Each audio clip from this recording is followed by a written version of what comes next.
Bom, pessoal, boa noite. Estou aqui trazendo um segundo vídeo e esse vídeo ele inicia a sequência de vídeos sobre sujeitos do processo, tá? Então esse vídeo ele inicia, vou falar rapidamente sobre alguns pontos, não vou me demorar, mas ele inicia a nossa análise sobre os sujeitos do processo. E falar sobre sujeitos do processo implica da gente identificar quem são os sujeitos do processo. Os sujeitos do processo, essa expressão sujeitos do processo, assambarca todo aquele que de alguma maneira, de alguma forma, participa do processo. Então essa expressão sujeitos do processo abrange as partes, abrange o juiz, abrange o advogado, abrange o defensor público, abrange o membro do Ministério Público e abrange um terceiro interveniente no processo. Então, essa expressão sujeitos do processo assambarca todo aquele que de alguma forma participa do processo. Diferentemente, a expressão partes. A expressão partes, ela vai designar os sujeitos parciais, vai designar aqueles que defendem seus próprios interesses no processo à luz do contraditório. Defendem, portanto, através da argumentação no processo, interesse próprio e influenciam no resultado do processo. Então você tem as partes, tá? Bom, todo aquele que participa do processo, ou seja, os sujeitos do processo, estão submetidos a uma série de obrigações que estão lá no artigo 77 do Código de Processo Civil, nos incisos do artigo 77 do Código de Processo Civil. E está lá, expor os fatos em juízo conforme a verdade. A verdade, para cada uma das partes, pode traduzir argumentos diferentes. As partes podem observar os mesmos fatos sobre pontos de observação diferentes, de forma que o resultado da argumentação de ambas sobre o mesmo fato pode ser diferente.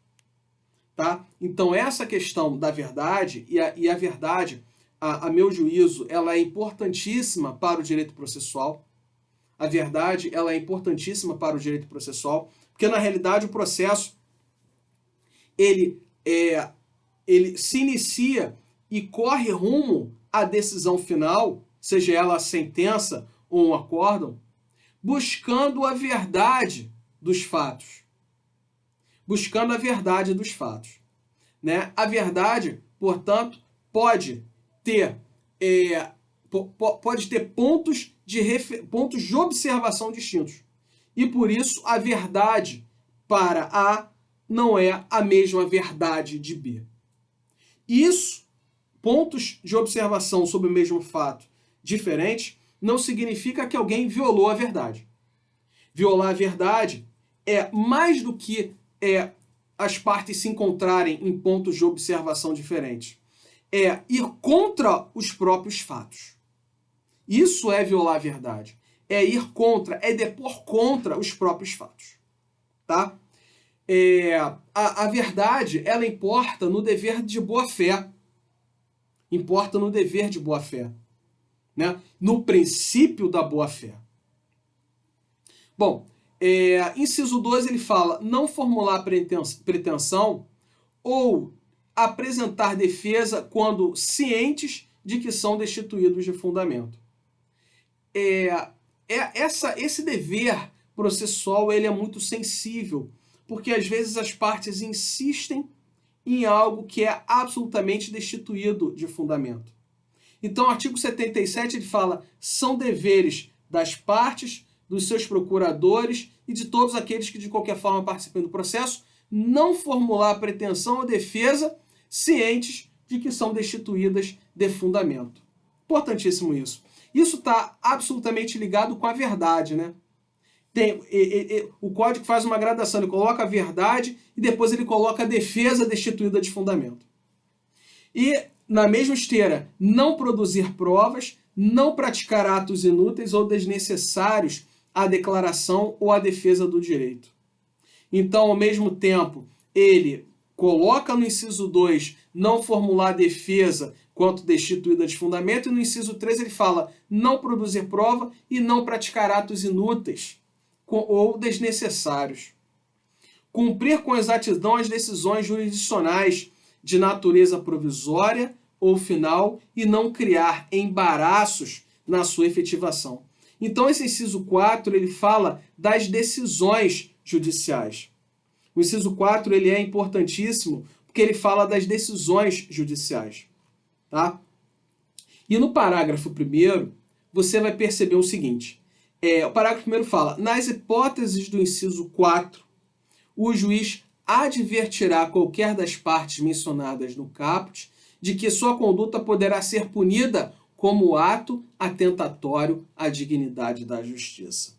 Então, através do parágrafo 1º, ele até coloca o inciso 4 e o inciso 6. Vamos falar somente do inciso 4 por enquanto, porque é o que a gente está analisando. Ele fala que é ato atentatório à dignidade da justiça, portanto, não cumprir as decisões judiciais. O descumprimento de decisão judicial é ato atentatório à dignidade da justiça.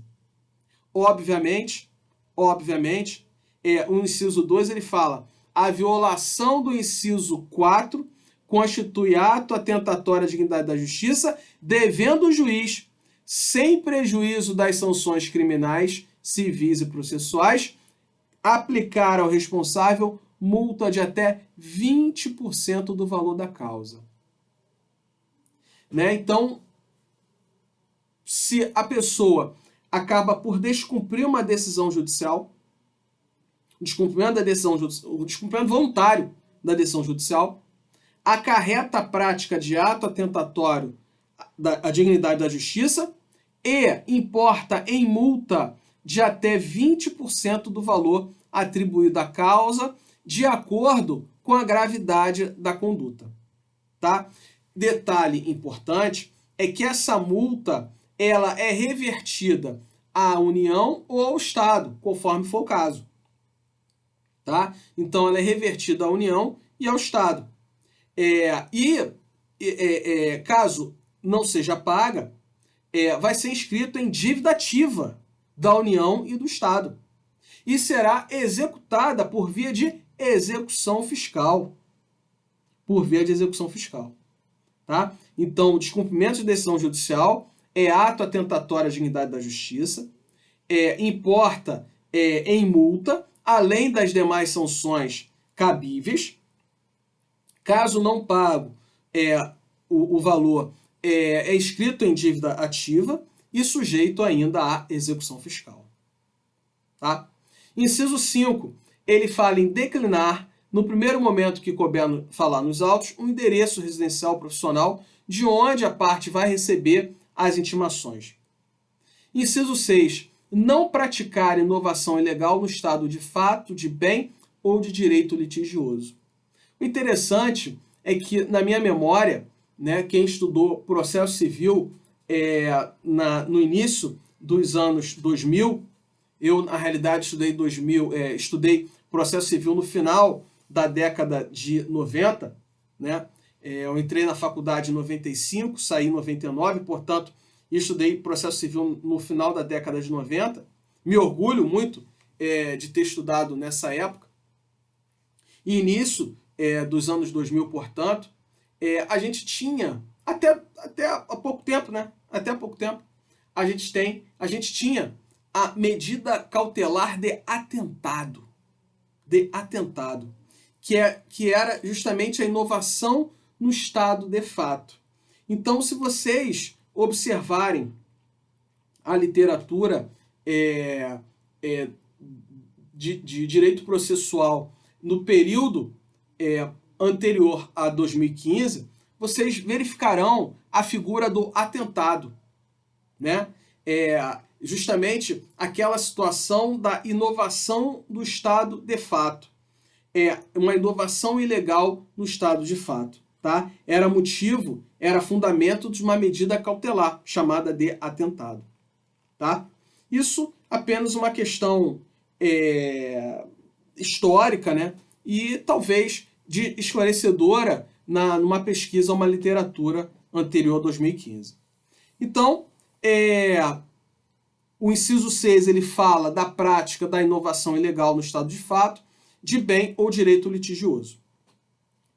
E o mesmo raciocínio do inciso 4, ele vai servir para o raciocínio quanto ao inciso 6, da inovação ilegal inovação ilegal no Estado de fato de bem ou de direito.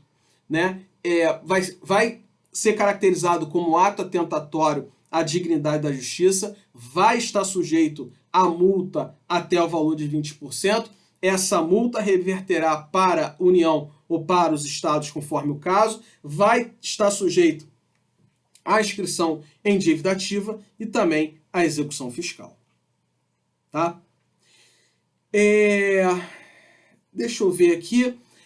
O próximo ponto que a gente tem para falar é quanto ao uso de expressões ofensivas, expressões injuriosas no processo.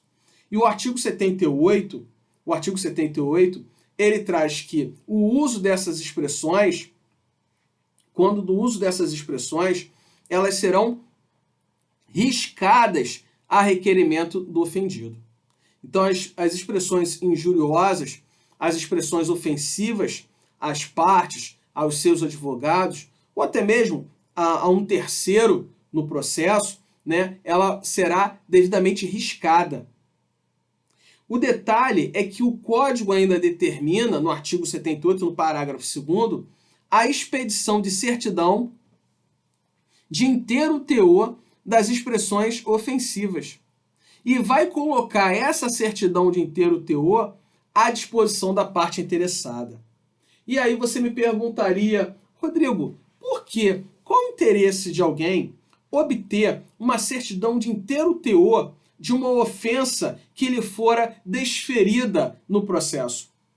Ora, se alguém vai obter uma certidão de inteiro teor em relação a uma ofensa que lhe fora dirigida na tramitação processual, é justamente para procurar o reparo ao dano causado, à ofensa, ou até mesmo para eventual providência na esfera criminal.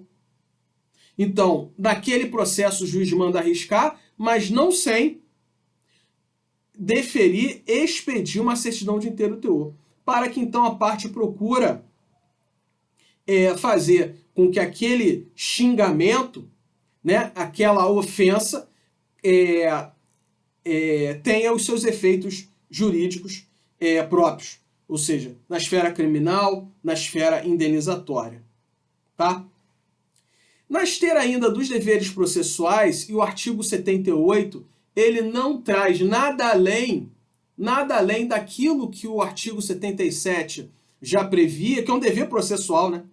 Que é um dever processual não ofender, não xingar a outra parte, os seus procuradores, o próprio juiz, um membro do Ministério Público, o defensor público, não.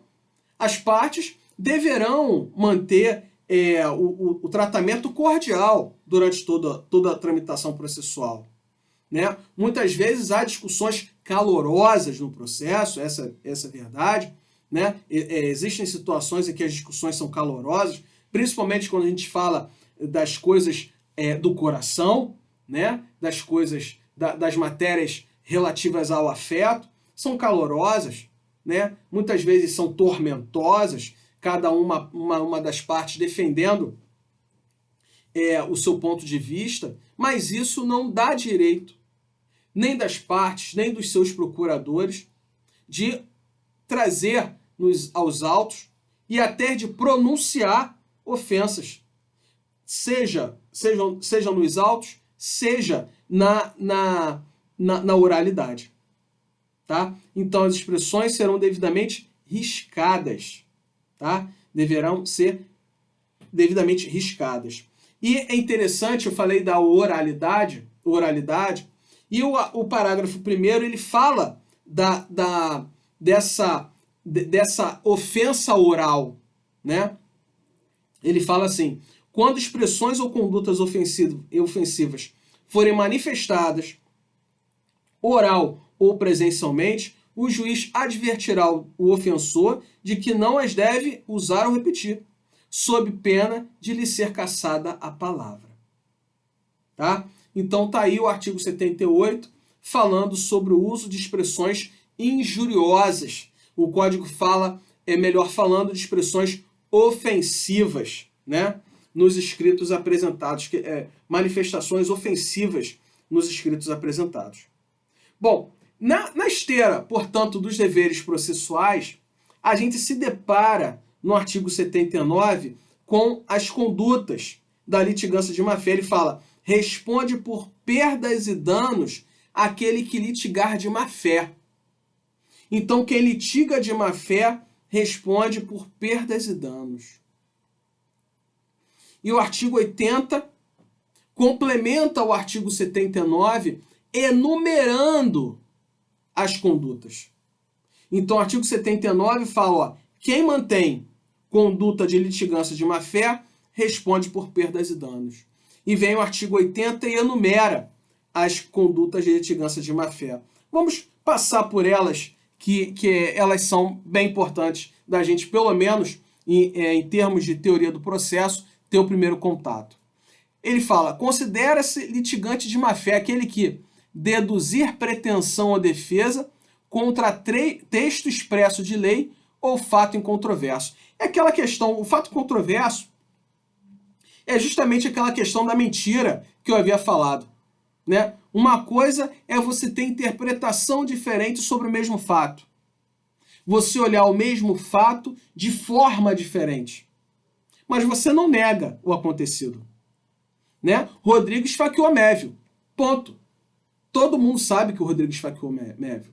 Agora, em que condições Mévio foi esfaqueado? Aí é diferente, tá? E aí cada um vai ter uma visão, né? Então, fato é controverso, o Rodrigo esfaqueou. Não, quem esfaqueou foi Tício. Mas espera aí, o Tício nem estava no local, todo mundo viu o Rodrigo lá, todo mundo viu o Rodrigo com a faca na mão. Então, é fato incontroverso, todos chegaram ao processo contando o mesmo fato. Vai você sozinho falar, não foi o Rodrigo. Negativo, tá? Fato incontroverso, ninguém critica, ninguém se opõe a esse fato. Deduzir pretensão ou defesa contra texto expresso de lei, né? Existe lei e você vai deduzir pretensão contra texto expresso de lei. Temos uma observação importantíssima quanto a isso. Uma coisa é você pedir contrariando a lei. Outra coisa é você, no bojo da sua argumentação, fundamentar por que não se aplicar a lei. A lei é inconstitucional.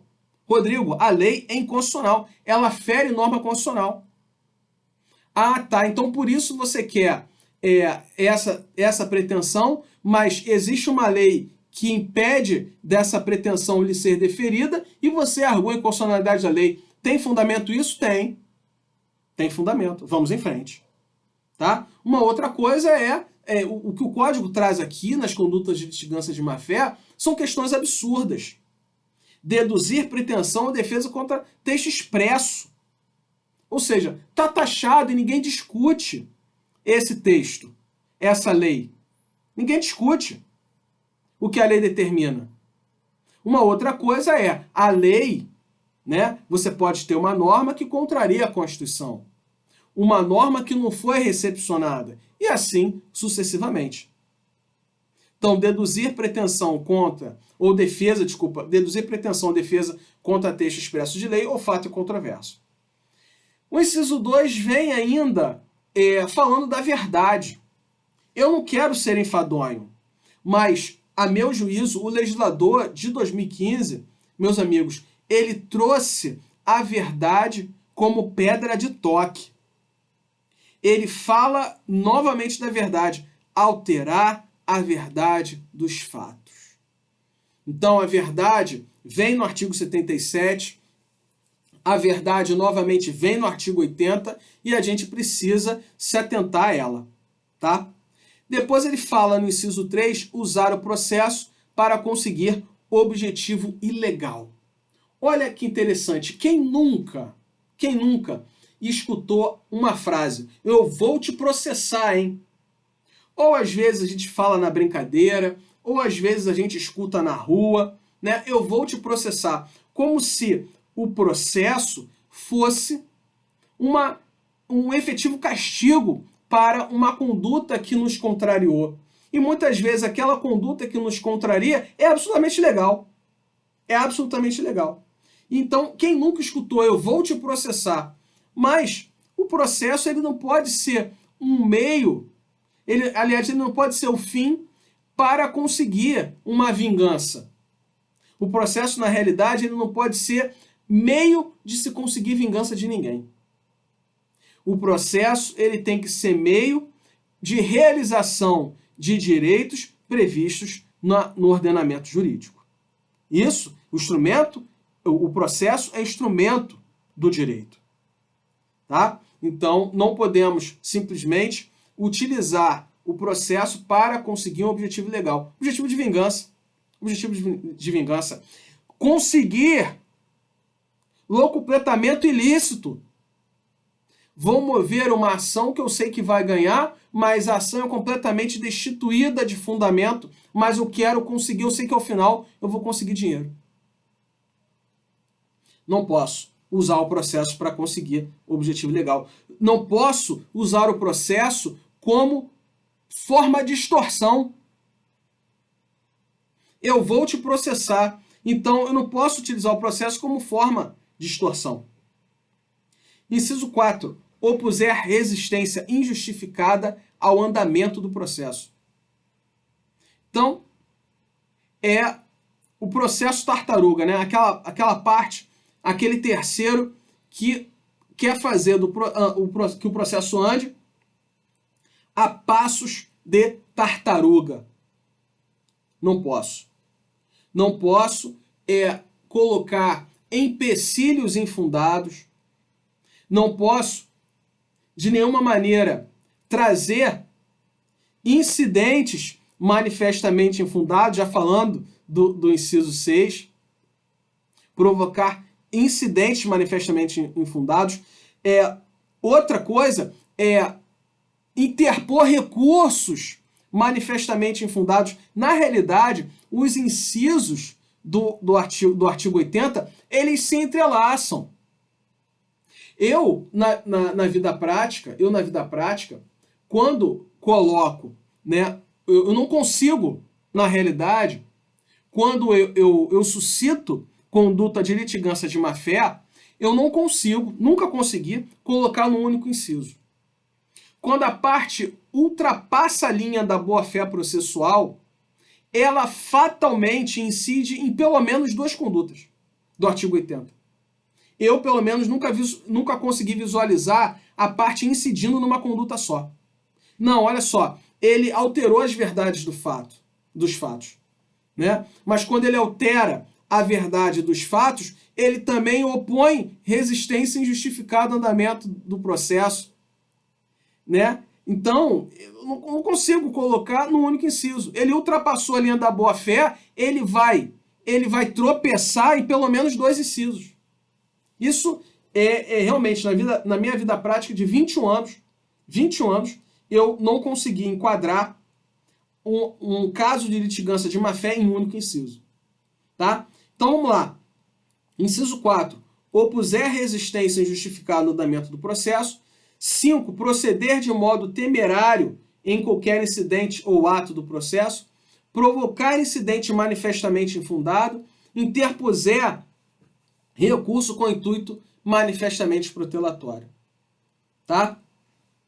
Então, tá aí o artigo 80 e a observação, não fique com medo. Não fique com medo de, na sua vida prática ou numa prova, você ter que enquadrar em um único inciso do artigo 80. Não. a litigância de má-fé, ela cerca o abuso processual. Ela cerca aquele que se utiliza do processo com objetivos variados, que não seja a realização de um direito material. Então, o artigo 80 ele cerca realmente. E por isso que uma única conduta pode ser enquadrada em vários incisos do artigo 80. E essa conduta de litigância de má-fé, ela é punida. Ela é punida. Punida como, Rodrigo? Artigo 81. Multa deve ser superior a 1% e inferior a 10% do valor corrigido da causa, além da necessidade de indenização da parte contrária, tá? Além de arcar com os honorários advocatícios e com todas as despesas que efetuou. Ok, vamos à pessoa do juiz. Vamos ao juiz. Ao sujeito juiz, né? O juiz, ele é o sujeito imparcial do processo. É o sujeito imparcial do processo. É aquele que a causa lhe é estranha, a causa lhe é nova, os fatos da causa lhe são novos, e por isso que se garante a sua imparcialidade. Ele está inserido no princípio da cooperação, que é o princípio de todos aqueles que participam do processo cooperarem, agirem de forma a solucionar a lide no menor tempo possível e da forma mais efetiva. Ele está inserido nesse objetivo. Mas, ao mesmo tempo que hoje a gente deve enxergar o processo como uma grande mesa redonda de trabalho e que todos estão ali para solucioná-la, esse juiz ele vai exercer poderes administrativos e jurisdicionais. Esse juiz ele vai exercer poder de polícia e, ao mesmo tempo, a jurisdição.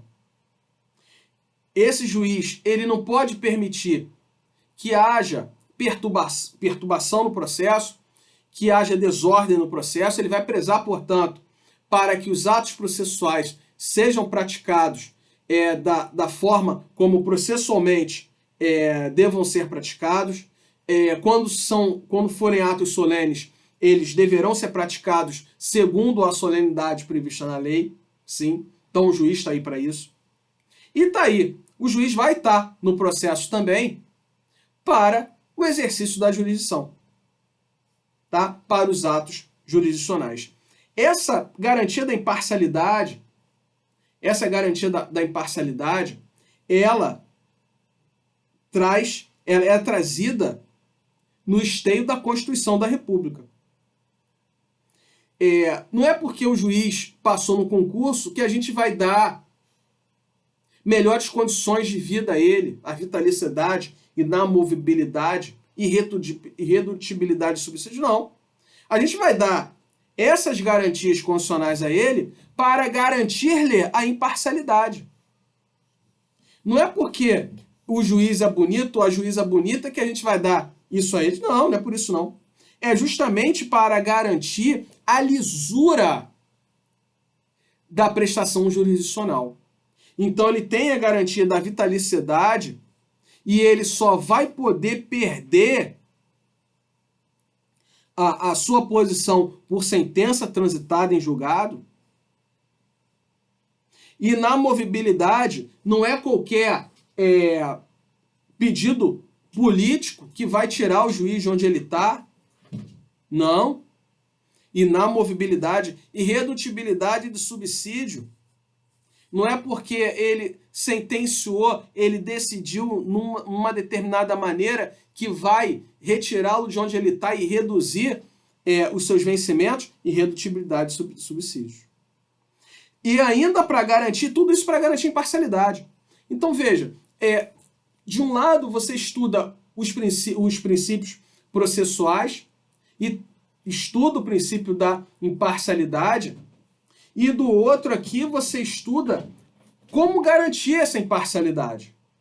Essa imparcialidade, ela não é simplesmente falada no ouvido dele dizendo o seguinte, olha, agora você é juiz, você tem que ser imparcial. Não.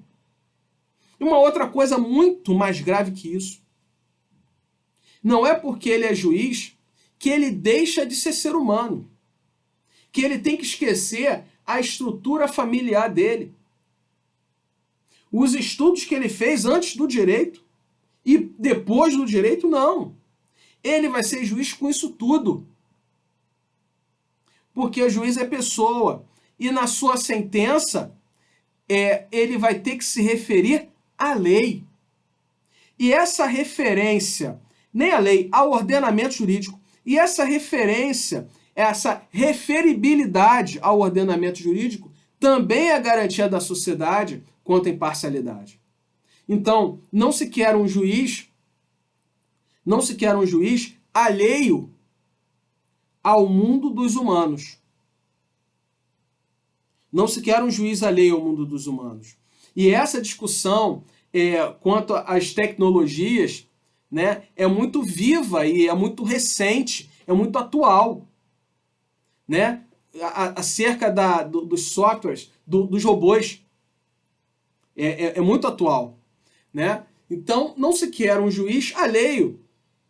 Um juiz que não é feito de carne e osso. Até as máquinas, segundo o professor Gerli Nunes, né, tem lá os vieses humanos. Até as máquinas terão os vieses humanos. Porque as máquinas são feitas pelos homens.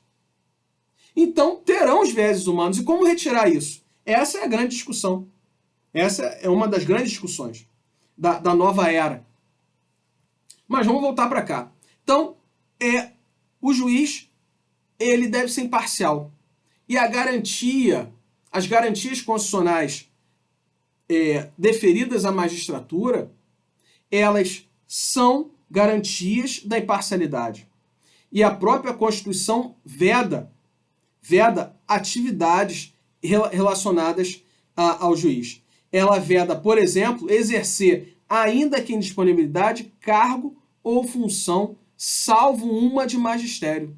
Então, se ele é juiz, ele só pode ser juiz. Ele não pode exercer cargo nenhum ou função nenhuma, salvo uma de magistério. Receber a qualquer pretexto custas ou participação no processo, dedicar-se à atividade político-partidária, receber a qualquer título ou pretexto auxílios, contribuições de pessoas, físicas, entidades privadas e vai por aí afora, exercer a advocacia no juízo ou tribunal que se afastou antes de decorrido 3 anos do seu afastamento do cargo por aposentadoria ou exoneração. Ou seja, o juiz tem uma quarentena de 3 anos. Se afastou hoje, só vai poder exercer a advocacia naquele juízo ou tribunal após 3 anos. Tá? É uma quarentena. Por quê? Porque todo mundo está vendo aquela pessoa como juiz. Pô. Ele vai chegar no dia seguinte da exoneração dele com uma petição inicial para despachar uma liminar. Como é que é isso? Né? Você vai tratar como juiz ou como advogado? Né? Aquele gabinete era dele no dia anterior. Então, tem uma quarentena. Tem uma quarentena para não causar nenhum desassossego nem ao próprio juiz e nem aos serventuários que estão ali. Tá? Bom, quanto ao juiz, era isso que eu precisava falar. Falar um pouquinho sobre autor e réu. Autor, aquele que vai a juízo e deduz uma pretensão. Réu, aquele em face de quem a pessoa em face de quem a pretensão é deduzida. Tá? Então, autor, pessoa que deduz a pretensão, réu, pessoa em face de quem a pretensão é deduzida. E aí você tem várias designações de acordo com o tipo de demanda, de acordo com o tipo de direito envolvido. Exequente, executado, demandante, demandado, requerente, requerida, credor, devedor e vai por aí afora. Tá? São várias, né? São várias as designações. Bom, falar sobre o advogado, para encerrar esse primeiro vídeo sobre sujeitos processuais. Né? O advogado, ele exerce uma função indispensável a administração da justiça, sendo inviolável em seus atos, manifestações, no exercício da sua profissão. Né? O artigo 103 do CPC fala: a parte será representada por advogado regularmente inscrito na Ordem dos Advogados do Brasil. E esse advogado, ele pode advogar em causa própria. Artigo 104, o advogado ele tem que apresentar procuração, o instrumento de mandato. O advogado, portanto, ele tem que apresentar sua credencial, né, que o autoriza a lutar pelos direitos do seu constituído. Né? Então, se ele foi constituído nos autos, ele tem que apresentar essa credencial. Cadê a procuração, doutor? Então, tá aí a procuração. Agora, existem situações em que o advogado pode ter a necessidade de atuar sem procuração. As situações de urgência, para evitar preclusão, decadência ou prescrição.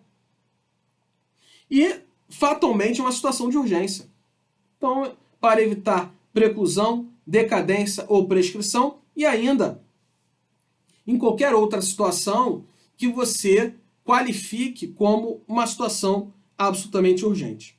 Agora, você pode atuar sem procuração, só que você vai precisar juntar essa procuração no prazo de 15 dias, podendo haver prorrogação desses 15 dias por mais 15 dias.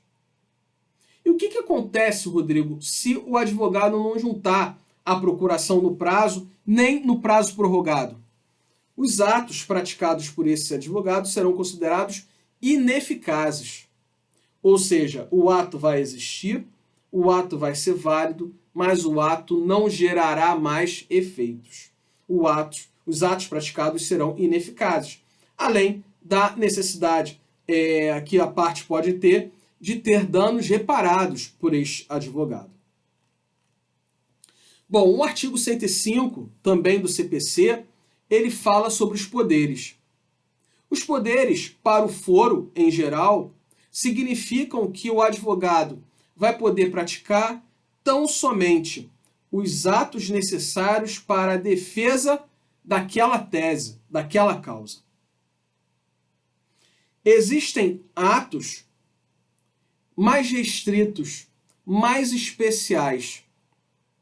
E aí o advogado terá que ter expressamente esses atos na sua procuração.